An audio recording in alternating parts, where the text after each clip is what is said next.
I'll never forget this day. So after coming back off R&R, we went on a baiting opt mission. We were out for, I think it was about 7 to 10 days. Went out to a compound, checking the compounds around us for enemy positions and stuff like that. And we weren't allowed in this mosque. And like we tried to get the interpreter involved and the guy that owned the mosque and stuff like that. It was like, no, you can't go in there. Like, you dirty shoes, because you're not allowed in there. You've got to be clean. Realistically, we said, no, we'll have a look in there. We'll peep our head round and stuff like that. But at the time, the officer was like, no, we're not doing it. We don't want to disrespect them because that's just going to anger them more. Moved away from there, took over a compound, sat down, did a bit of a plan, where we're going to go now, what compound are we going to take over, and we're going to stay there tonight. So made up that, and Ali Engum was the fire support outside the building, checking for enemy positions, and John Dawson was as well, which was one of my good friends from training. And so we went through training together, went to the same company together, did 2 operations tours together. And then I've come outside, we got into fire from the Taliban. They were coming from machine guns from, I think it was the northwest. We were getting shot at. And I remember fucking Dawson, he's an idiot, but he's still alive today. So he had a hard cock. Hard cock literally is the bullet gets jammed. Yeah, right. The mechanism housing. Literally, I was like, Dawson, what are you doing? He's trying to change his rifle when to get fired at. I'm like, bro, you fucking stupid. Get down or get in the building. Like, his mentality just weren't there. He's still getting shot at. So I grabbed his rifle, got in like an irrigation dix. I've pulled it hard, and I remember the round leaving. I remember catching it. And I put it in my top pocket of my off-spray, put it down there, and that bullet never left me on that tour. And there's a reason for that in a minute. And got him back in the compound. The enemy fire went. We moved from that compound, wait till it was clear, searched the area, nothing, couldn't find the Taliban anywhere. Took over a compound. When we got in there, so I said to the 2IC and the section commander, right, we need to put out sentries. We put out sentries at the top. So sentries are like the overscope. So I'd look out onto the ground to see where the enemy positions are and give you cover and fire. So there was on the top of the compound. Ali Engum took, I think, the north, and Dawson took the south. So we're looking out. I was on top of the compound first with a sharpshooter. For about an hour, nothing. But the environment just went proper still. And when you're out there, when the environment changes, you know something's going to go wrong. Like when locals are coming around you or moving around. Nothing happened. I called over to Sergeant Shepherd to tell him to relieve us. So he nominated John Dawson and Engum. They took over our positions. Dawson took over my position. He took up a ladder, crawled across, and there was like divots like that on top of the roof on the flat part. And I said to Dawson, look, these are your arcs. There's nothing been seen. Just keep an eye on the mosque and keep out on your arcs. When you drink water or anything like that, just make sure you take a knee or you get down the divot. So if you are still, you're not going to be a target. What the fuck does he do? I get off the compound. I take off my helmet and body armour, put down my rifle. All you hear is, it just went quiet. So what the fuck? Then Engum shouted, and literally John Dawson was shot in the face by a sniper. Mad. Everything just went mad. It was just a bit of a blur. Your training kicks in. I didn't have anything on me. I literally didn't have my rifle, didn't have my body armour, my helmet. Instantly, my energy was just to Dawson because I heard something, didn't know what happened. Engum was frozen. Like, he had PTSD straight away. He was just shell shock. Trying to get a conversation out of him. I was like, bro, where's Dawson? Where is he? He just looked at me stern, like white-eyed. I said, get the fuck off the building. Tried to drag him down. Took over the Gympie that's on top of there. Seen Dawson. Grabbed the GPMG, which is a big machine gun. Hard cocked that. Tried to fire. Click. Nothing. Did it again.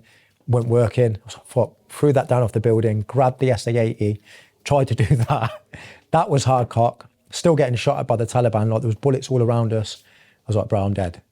Like, if I didn't. So I seen Dawson. I was right, I'm not going to be able to win this firefight. I need to get over to Dawson to try and take the attention off him. Got them to give cover and fire. Went over to Dawson, grabbed him, couldn't see the entry or exit wound. So I was a bit baffled, like, where the fuck has he got shot? He's just unconscious, he fell. Turned his head and literally went like that, and you could just see where the entry wound went in. So it hit him in the bottom jaw and came out the top of his head. Right there. Yeah, he survived, bro. But I thought he was dead. He was unconscious. So the only thing you can do with a casualty that's been shot in the head, you can't put like head com, which is like it's a material you put into wounds from like jellyfish. As soon as it hits the blood cells, what it does then, it fills it up, it fills the wound. So it stops. It's an amazing thing. Head com, it's called. Right. Couldn't use any of that, so I had to drain his mouth of blood, pulled his tongue up so he was choking on it. I was leaning him over, so all the blood was coming out of his mouth. Then I had to put my whole body over him because rounds were just coming in. So I put my body over his, like, if I get shot, at least he's not going to get injured more. Grabbed him over. So I was on top of him. I was dragging him to the top of the compound while they were giving him fire. Got him to the medic, pulled him down they were like ladders, but they're made out of wood. Terrible ladders. Like, they weren't going to take our weight. I was like, we ain't both going down there. So it pulled him like that. And I remember my mate Charlie at the bottom of the ladders, as his face tilted, all Dawson's blood fell out of his mouth and his entry went straight into my mate's mouth. I know, yeah. But it's such a dark sense of humour in the military. You've got to have it. I was just like, fucking hell, mate. Got him down off that. I'm guessing he wasn't conscious at this Out of it, bro. Yeah. Like, I thought he was dead. Yeah. Couldn't find a pulse. Couldn't find nothing. I don't know if my adrenaline was running too quick or that I couldn't pick up a pulse because you're getting shot at. The last thing you want to do is try and take a pulse. Yeah. You know what I mean? Yeah. You're there, mate. I'm just like, nothing. No response at all. Got him down off the building. Gave him over to the medic. Took over the firefight. I seen where the M&E position was. I took a 66 out, which is a rocket launcher. Literally just pulled that, twisted it, hit the compound. The firefight stopped. Turned our attention to Dawson. And literally, he just came round. Started to try and speak. It was just like, oh, what's happening? We was like, oh, bro, you just like fell off the building and stuff. You're absolutely sound. You didn't tell him at that point? Nah, like that. Would you want me to tell you? You've just been shot in the face. I'd have a story to tell one after that. Exactly. But he was just like, what's going on? I'm just like, bro, just try and keep his hands away, keep his airways and that. He ended up putting his finger in his head because he was finding it. His finger went in his head when the exit wound came. And we were just like, yeah, that's nasty. And then the heli came in, literally. What was his reaction after that?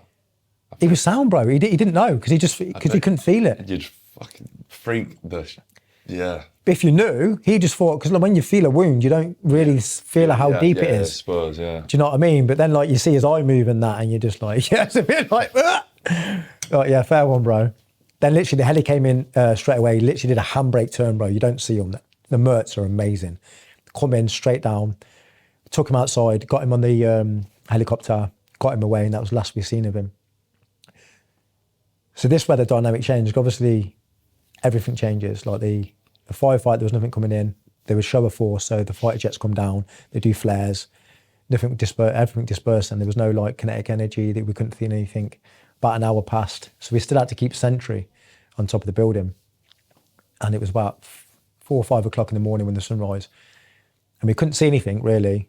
And when the sunrise came up, I remember being on top of the compound and I was sat in his blood, like just black, like it was just there, like a hole. That's when it kind of creeped into me because you're in your thoughts then for about an hour, you're on sentry, just like, what the fuck's happening? Like, you're in a position where your mate's just probably being fucking killed and you're sat there, what you're doing, like a lot of things going to your head, trying to gather your thoughts and then come down off the building. We had to extract because we were running out of bombs, bullets and water. We hardly had anything left. It was like, well, we've got one ditch attempt now to get back to the compound or we're fucked. We've got no ammo. We're going to get killed. We got ambushed on the way back. So we literally had to make a beeline. It was literally 15 soldiers in a line, one that way. Anything pops up, shoot it. Just going that way. People popping people left, right and centre. Remember the sharpshooter just fucking killing people straight down. We were going down and made it back to the compound. About an hour and a half later, fucking traumatised, hungry, just fucked, yeah, but you don't get time to gather your thoughts, which is so important though, because if you gather your thoughts in them situations, you ain't going to get that reaction. Like a soldier is supposed to react under control, aggression and skills. That's what's so important. That's what the army gives you is that instant response to save people's lives or take people's lives. Yeah, mad story, innit? Wow. Mad, bro. That's only one of them, bro. Like, there's hundreds.